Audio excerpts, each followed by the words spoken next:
Hello, hello, hello sa ating mga kaplantito, kaplantita diyan. At eto na nga ako ngayon, meron akong ita-try na, um, technique, ayan. Ita-try ko siyang, um, padamihin, 'yan. Yang silom na 'yan is, more than 2 years na sa akin. Nung binigay siya maliit lang siya. So ayan, medyo lumaki na siya ngayon at meron akong nakita sa YouTube na curious ako paano siya paramihin at eto nga ita-try ko siyang i-propagate. Ang gagawin ko is meron akong 'yan, cutter na, ah, inano ko muna sa alcohol para daw iwas sa, ah, bakterya, fungi, basta 'yan. So, nagta-try na ako, nag-start na akong mag-cut.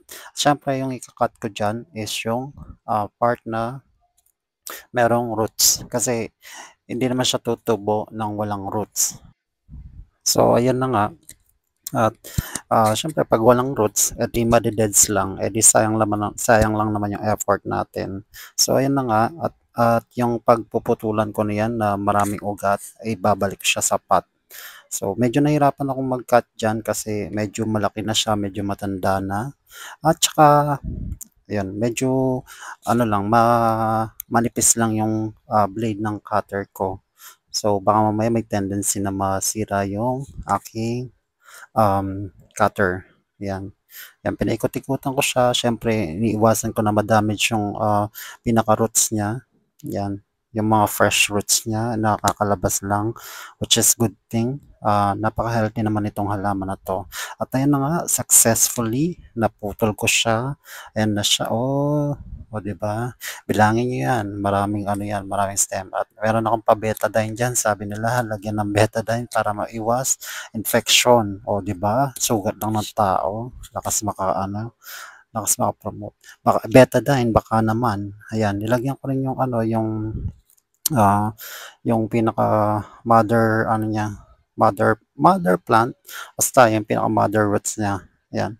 So ayan, ilalagay ko na siya sa paso, 'yan at, 'yan, yung ilalagay ko diyan mixed rice hull, ah ipa o rice hull, basta rice hull, ang hirap ibigkasin, 'yan. Tapos imi-mix ka, meron din siyang ano, ano bang ginagawa ko diyan, basta nakalimutan ko na, ayan, kinuha ko na yung ipa, tsaka yung lupa na minix ko, diyan ko siya itatanim.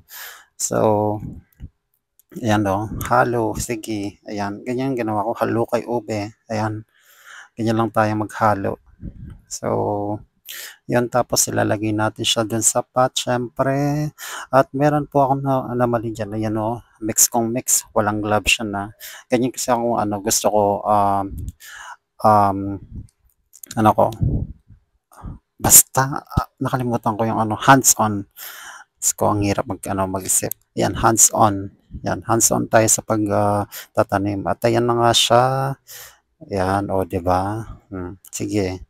Lagyan natin, syempre, kailangan natin lagyan ng mix na potting mix, basta hindi ng potting mix yan, ano lang naman yan, rice hull, tapos lupa lang naman yan. So, ang ganda niya, di ba? O, kaya lang, may mali akong nagawa dyan. Yan. Yan, di ba? Effort kung effort. Yan, ganda niya, oh. Fresh na fresh. Oh, dami-dami niyang dahon, di ba? Oh, yan. Sige. O, 'di ba?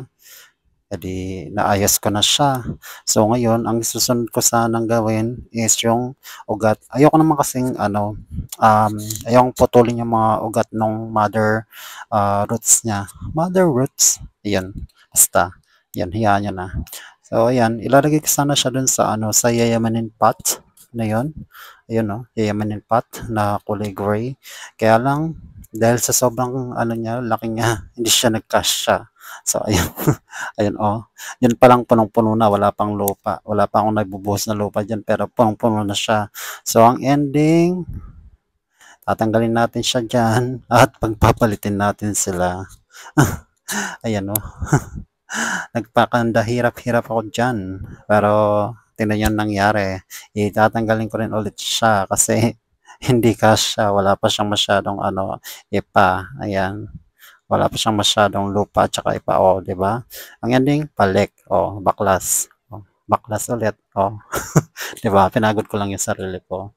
Hindi ko muna kasi inisip yun bago ko siya ano, bago ko siya tinanim. Ang ending nagpalit sila ng puwesto. So, nangyayari naman yan sa totoong buhay. Ayan, oh. Oh. So, 'di ba nga kasya siya do'n, oh.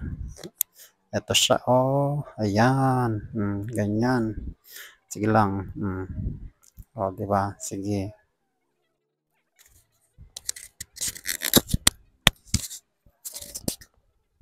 So, ayan at nalagyan ko na nga siya ng ano, ng, lupa na may kasamang rice hull o ipa, 'yan. Tapos yung pinaka-mother root niya is babalik ko siya do'n sa paso na pinanggalingan niya, ayan. So, hintayin natin, ewan ko kung ilang buwan, taon, o basta hindi natin alam kung kailan mabubuhay yan, kung mabubuhay ba, ewan ko. At least tinry ko. Importante, buhay yung halaman. Yan. Yung halaman talaga yung iniintindi ko dyan, iniisip ko dyan. Syempre, nag-ano lang tayo, experiment ba? Kasi first time ko itong itiray. So, ayun, sana mabuhay. Ayan. So, guys, thank you for watching my videos. Sana patuloy niyo akong suportahan sa aking ginagawa sa buhay. Ayan. So, don't forget to like, comment, share my videos, and siyempre mag-subscribe na rin kayo. Thank you for watching. Bye-bye.